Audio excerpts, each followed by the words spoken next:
This is the story of two churches, one in an urban area, the other in a small town.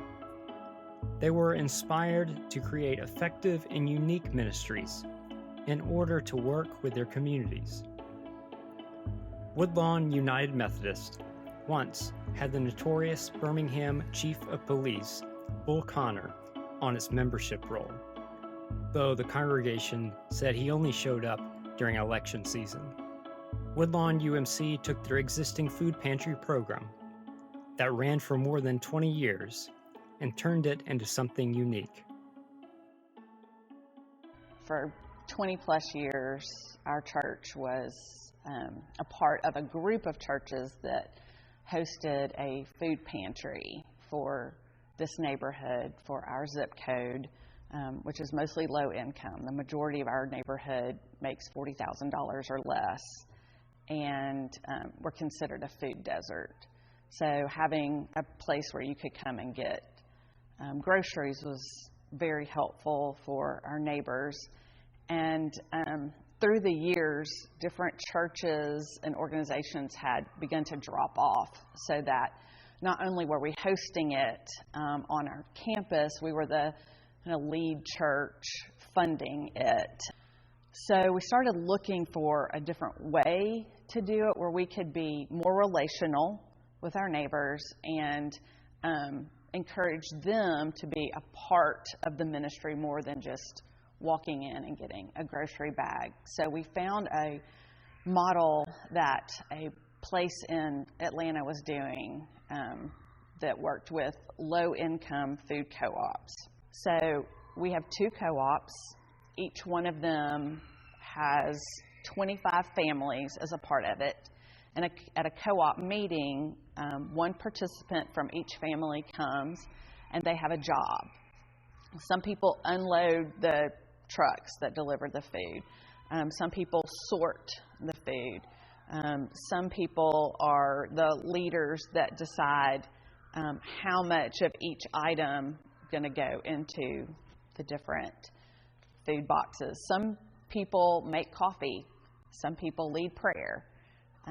So there's different kinds of jobs for each person. Our requirement is that they live in our zip code, 35212, and that they can get to our co-op meetings and back, so that they can handle their own food.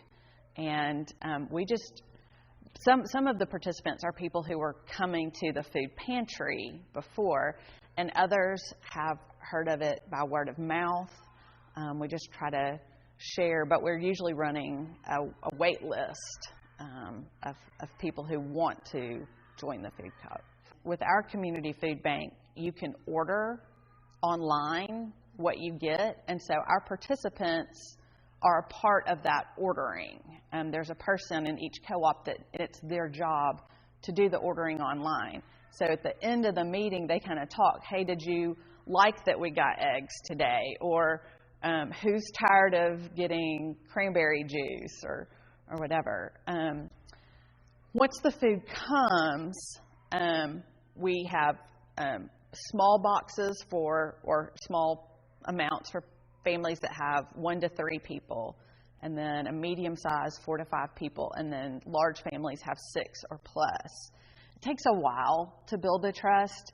I mean, part of this model is that you are trying to build community and you're trying to develop some social capital in the group, so that at first we had to do a lot of getting to know each other, and we had to come up with some rules that you don't know whose box you're packing, you just know what size you're packing, so that people won't think, oh, well, hey, we got a coffee cake that I really like, I'm going to put that in my box.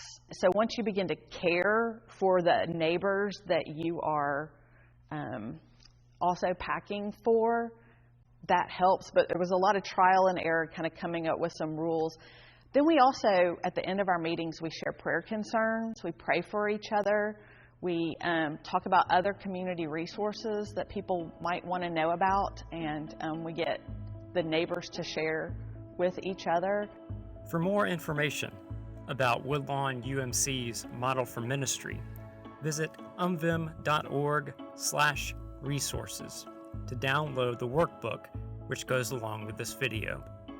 Piedmont, Alabama is a small town less than 100 miles from Birmingham. The members of Piedmont First United Methodist began partnering with a cancer foundation to create knitted care items such as blankets and port pads, and expanded this ministry to touch almost every segment of the town's population. I started this with about 3 sewing machines, teaching just regular sewing lessons, and I taught the ladies how to make walker bags and wheelchair bags. And now we're making lap quilts for patients at the memory section, the Alzheimer's memory section at the Piedmont Nursing Home, and making travel pillowcases for Venetia Butler's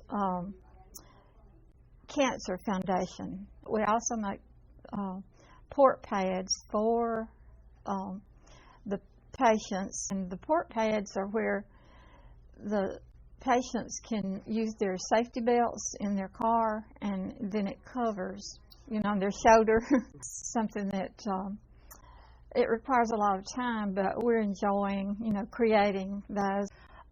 We're also doing a program with the Piedmont Fire Department, and it's prayer bears.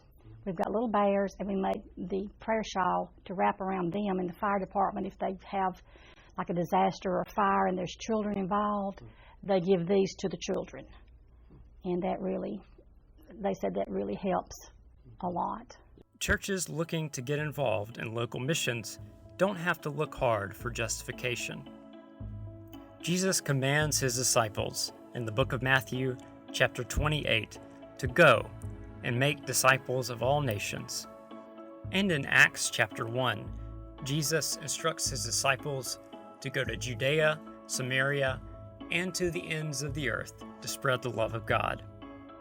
But sometimes, getting involved with or starting a local outreach ministry isn't as easy as it seems. The outreach ministries of Woodlawn and Piedmont started with passionate members of the congregation who wanted to serve. But those ministries weren't born overnight and were the result of much planning and prayer. Included with this video is a workbook which is designed to help your church think through these questions as you dream and plan your involvement with local ministries.